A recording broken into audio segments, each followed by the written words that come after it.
Okay. Start with your name and spell it for me, Yep. please.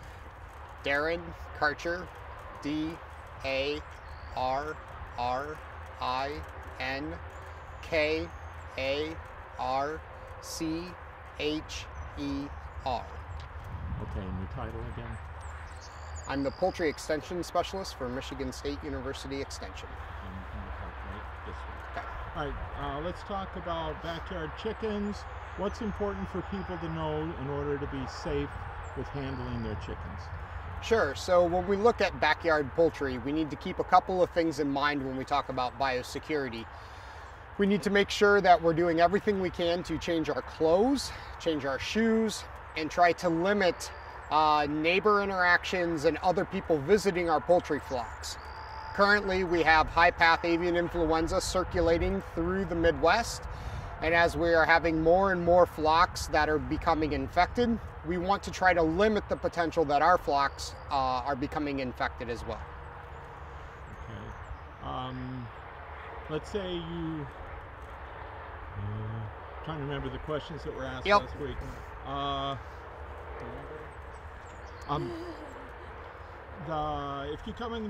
If you go to a place that they might have it, Yep. then talk about how long you should stay away from yours.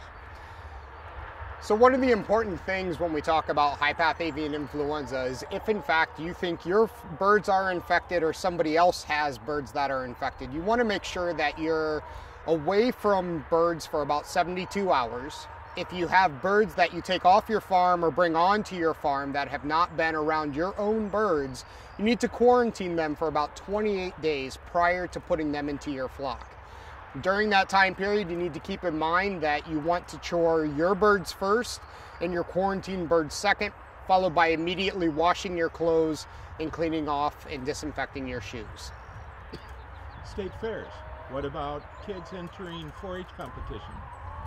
So when we talk about 4-H poultry projects, we've got to really be cognizant of the potential to spread diseases when we come to common exhibition events such as the county fair or state fair.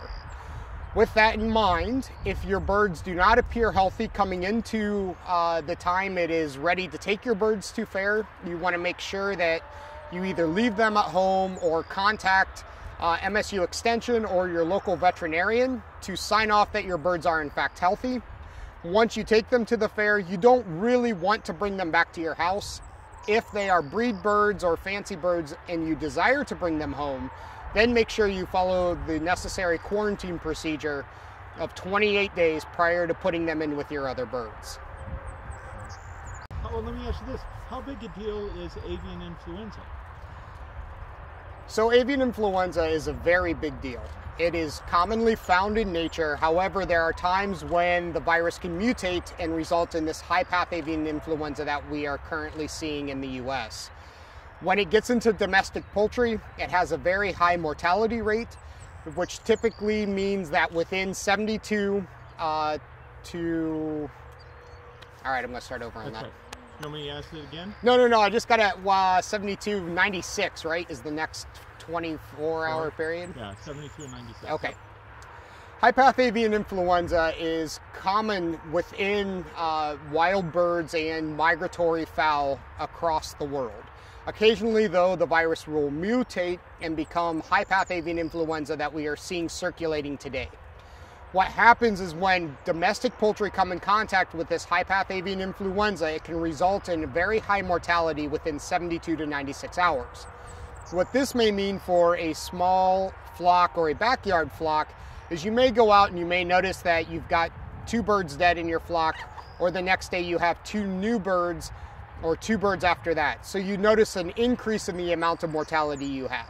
At that point in time, you need to contact MSU Extension or Michigan Department of Ag and Rural Development and make someone aware of what's going on so that we can open a formal investigation to ensure that your birds are not in fact infected with high-path avian influenza. 2 more quick things. One,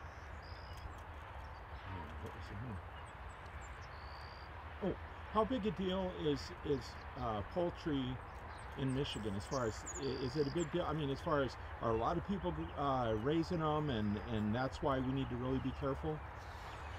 So with the increase in backyard poultry and the allowance of, for example, Grand Rapids here in May will allow people within the city limits to have small backyard flocks, we really need to be more aware of what sort of threats are out there, not only to our small backyard flocks, but the potential of those backyard flocks to then impact our commercial industry here in Michigan. We need to keep in mind that with the growth of backyard poultry, we still have, we're in the top 15 for both turkey production and egg production in the US here in Michigan. And so we stand the potential that backyard poultry could in fact present disease issues and other scenarios to our commercial poultry, which could have a dramatic impact on their livelihood. Small grower goes to the big grower to boom. Yep. Okay, I got one other